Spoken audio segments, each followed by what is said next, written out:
అంత నిర్బంధం ఉన్న ప్రజల సహకారంతో బయటపడ్డారు. ఓకే. దాని తర్వాత మీ యాక్షన్ ఇంకెన్ని జరిగాయండి? నాది వాస్తవంగా నేను ఎక్కువ యాక్షన్లలో లేను సార్. కొంతమందిని యాక్షన్ టీములుగా చేస్తారు.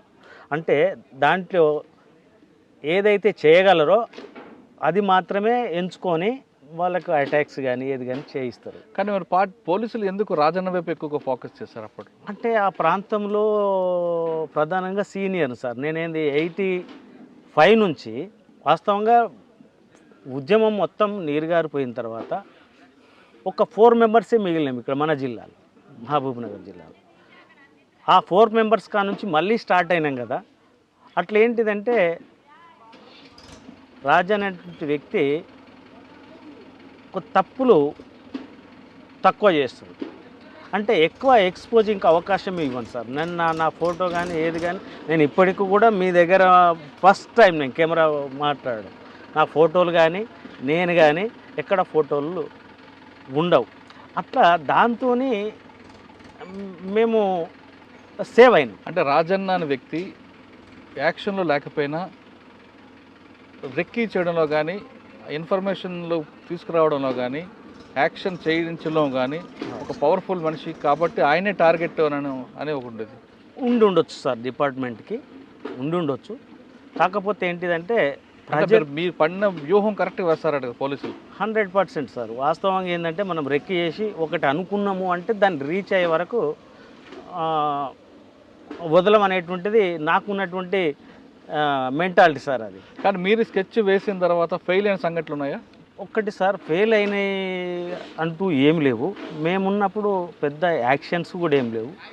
నేను ఎక్కువ 2 సార్లు మాత్రమే ఆ ఫైరింగ్లలో, ఒకటి పీకేపల్లి అటాక్ ఒకటి, ప్లస్ మా మీద ఎన్కౌంటర్ జరిగింది అది ఒకటి ఫెయిల్ అయింది అంటేనంటే నేను లేను అందులో.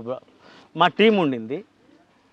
ఆ టీము రత్న ప్రభాకర్ రెడ్డి అని చెప్పేసి మన కొల్లాపూర్లో ఒక బీజేపీ మోస్ట్ వాంటెడ్ మా పార్టీకి ఉండే, ఆయనను అటాక్ చేయమని, ఆయనను తీసేయమని చెప్పేసి పంపించడం అనేటువంటిది జరిగింది. అది మా వాళ్ళ తొందరతోనే ఏమైంది అంటే ఆయన వెపన్ ఆయనకే పిలిచి ఆయనకు బుల్లెట్ గాయమైంది. అక్కడ ఉన్నటువంటి మా క్యాండిడేట్ ఒక ఆయన, మా సభ్యుడే హైబత్ గురై బరస్ట్ ఫైర్ చేయడం మూలంగా ఆ బస్టాండ్లో ఓపెన్గా ఉన్నటువంటి దగ్గర ఒకరిద్దరు చనిపోయినరు. ఈయన ఎస్కేప్ అయ్యిండు. అది నేను చేసినటువంటి ఒక యాక్షన్లో ఫెయిల్ అయింది అదొక్కటే సార్. కానీ నల్లమలలోతో పాటు ఉత్తర తెలంగాణ ఎక్కడ చూసినా పార్టీ ఉంటుండగా కూడా మీడియాతో మాట్లాడాలంటే కేవలం నల్లమలనే ఎంచుకోవడానికి ప్రధాన కారణం ఏంటప్పుడు?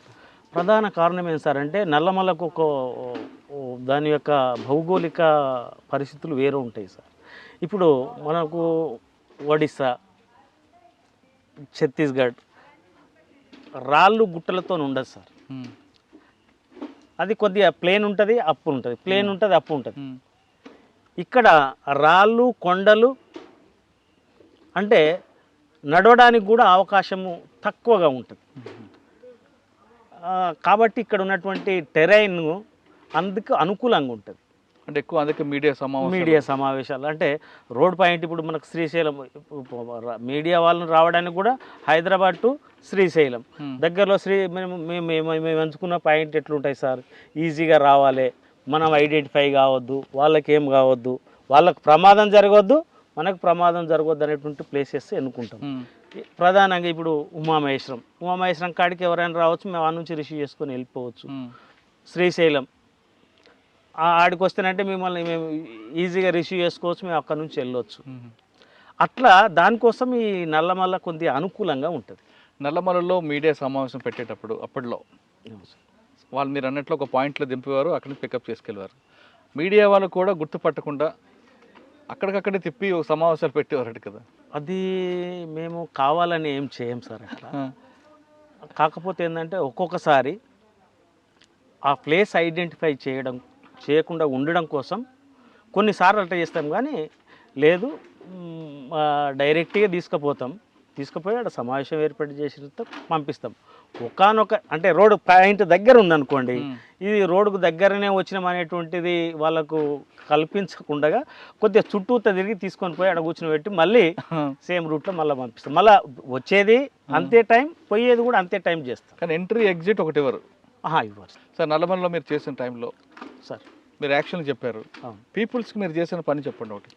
పీపుల్స్ అంటే మీరు ఆల్రెడీ ఒకటి చెప్పారు చెంచుల గురించి, అది కాకుండా పీపుల్స్ మేము చేసినటువంటిది ఏం సార్ అంటే ఈ నల్లమల ఇక్కడ నుంచి ఏది మన సోమశిల నుంచి తీసుకొని అక్కడ అక్కవరం బక్కలింగాయపల్లి వరకు ఈ ఫారెస్ట్ గ్రామాలు ఉంటాయి సార్. అవి ఆ ఫారెస్ట్ గ్రామాలలో దాదాపు నేను అనుకుంటా నియర్లీ అప్పుడే నాకు ఒక 30,000 ఎకరాల భూమిని ప్రజలకు వాళ్ళు సాగు చేసుకోమని చెప్పేసి మా పార్టీ యొక్క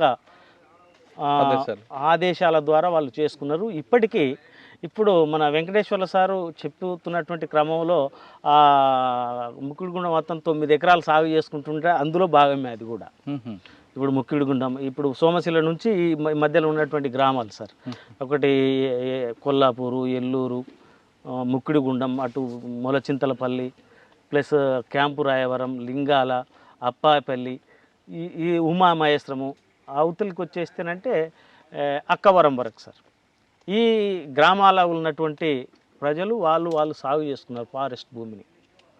అది దానికి మేము ఒక పెద్ద ఉద్యమం తీసుకోవడం జరిగింది. భూమి లేనటువంటి నిరుపేదల రైతులు ఎవరైతే ఉన్నారో వాళ్ళందరినీ కొట్టుకోవడం చెప్పేసి మా పార్టీ ఆదేశానుసారం తీసుకున్నారు. అక్కడ మేము పంపిణీ కూడా చేయడం జరిగింది.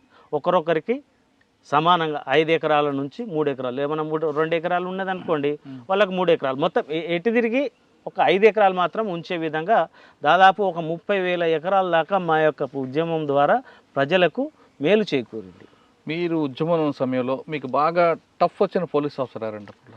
మాకు టఫ్ వచ్చిన ఆఫీసరు అంటే అందరూ ఆల్మోస్ట్ చాలామంది ఇక్కడ వాస్తవంగా ఎంత టఫ్ ఇచ్చినారో వాళ్ళే ఇలా ఈ మాజీ మావోయిస్టులకు సహకరిస్తున్నటువంటి టీము.